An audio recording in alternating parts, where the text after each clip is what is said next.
زندگی ایسی گزاری ہو کہ اس میں خلاف شرع کام کیے ہوں اور ان کے اوپر پیسوں کے ڈھیر لٹائے گئے ہوں، ایسے لوگوں کی آخر والی زندگی ایسی ہی بے برکت ہوتی ہے۔ جتنے گویے ہیں، عورتیں یا مرد ہیں، ادھر جناب اسپتال میں ایک پڑا ہے، بھیک مانگ رہا ہے کہ میری کوئی علاج کے لیے کوئی مدد کر دے، کہیں ادھر اور کوئی پڑا ہے، اور کسی کے ہونٹوں کے اوپر کینسر ہو گیا جو لوگوں کی مذاقیں بناتے تھے، کوئی کیا ہو گیا، کوئی کیا ہو گیا، اور یہ بدبخت کہتے کیا ہیں؟ اللہ کا شکر ہے اپنے خون پسینے کی کمائی سے کماتے ہیں، اللہ کا شکر، خدا خدا کرو یار، یہ کیا بات کرتے ہیں۔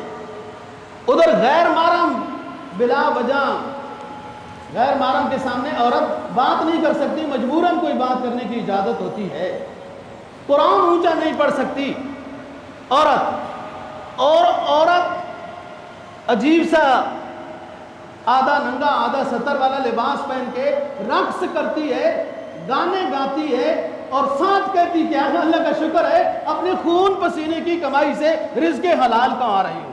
خدا خدا کرو یار، خدا کے ساتھ مذاق ہے۔ رسول پاک صلی اللہ علیہ وسلم کا فرمان ہے یہ چیزیں تو میں روکنے آیا ہوں، یہ زمانہ جاہلیت کے یہ رقص مقص، یہ گانے بجانے وغیرہ، اور پھر میں حیران ہوں، وہ مولوی صاحبان بھی چپ چاپ اور ایک ہی سمت میں لگے رہتے ہیں، ان کو بتانا چاہیے یہ کون سا رزق حلال کما رہے ہو؟ جسم فروشی رزق حلال ہے، میک اپ کر کے دنیا کو اپنا چہرہ دکھا کے پیسے لینا، اوپر ویل لینا، یہ رزق حلال ہے؟ یہ کلابی تقوی ہے، کتے کا طبقہ، کتے کا تقوی، کتے کا تقوی۔ کلابی تقوی کیا ہے وہ سناتا ہوں۔ کوئی لوگ جا رہے تھے، کتا ٹانگ اٹھا کر پیشاب کر رہا تھا، کسی نے پوچھا ٹانگ اٹھا کے پیشاب کیوں کر رہے ہو؟ کہتا ہے پیشاب پلیت ہوتا ہے، میرے اوپر لگ جائے گا تو میں پلیت ہو جاؤں گا۔ وہ یہ نہیں پتا تو سارا ہی پلیت ہے، پیشاب لگ جانے سے تجھے۔ اللہ کا شکر ہے اپنا خون پسینہ رقص کر کے یوں کر کے گا کے رزق حلال کما رہے ہیں۔ خدا خوفی، یہ اللہ کا عذاب ہے۔ گناہ کو کوئی گناہ سمجھے تو بھی گناہ ہے، لیکن توبہ کی توفیق تو ہو جائے گی کہ گناہ کو گناہ تو سمجھ رہا ہے، اور یہاں دیکھو کہ گناہ کو رزق حلال، اللہ کا شکر بھی صاحب۔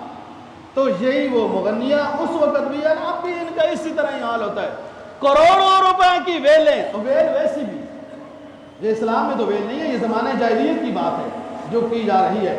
اور ایک بندہ تھا نضر بن حارث، نضر بن حارث، رسول پاک جب ممبر پر بیان کرتے تھے نا جی، وہ پہاڑی پر وغیرہ وغیرہ، تو یہ بدبخت مقابلے میں ادھر ادھر کی لڑکیوں کو لایا ہوا ہوتا تھا مکہ میں، دوسرے چوراہے پر یہ لڑکیوں کو نچاتا تھا اور گانے میں مصروف کر دیتا تھا، ٹکٹ رکھتا تھا۔ وہ تو چلو کافر تھے، وہ اس نضر بن حارث کے پروگرام میں چلے جاتے تھے، نبی کے جو تھے وہ تو نبی کے پروگرام میں آتے تھے، بھلے تھوڑے تھے، لیکن آج یہ پروگرام لگا کے دیکھو، ادھر قرآن و حدیث بیان ہو رہی ہو، اور دوسرے چوک پر ایک گانے بجانے والی اداکار کنجری رقاصہ کو رکھ دو، سارے مسلمانوں کی اکثریت اس کنجری کے گانے سننے کے لیے لگ جائے گی۔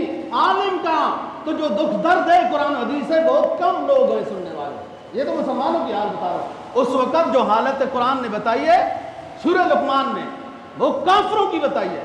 فرمایا وَمِنَ النَّاسِ مَن يَشْتَرِي لَهْوَ الْحَدِيثِ لِيُضِلَّ عَن سَبِيلِ اللَّهِ، اس سے بڑا بدبخت کون ہو سکتا ہے جو مسلمانوں کے مقابلے میں، پیغمبر اسلام کے وعظ و نصیحت کے مقابلے میں مغنیہ کو کھڑا کر کے گانے گلواتا ہے، رقص کراتا ہے، لہو الحدیث۔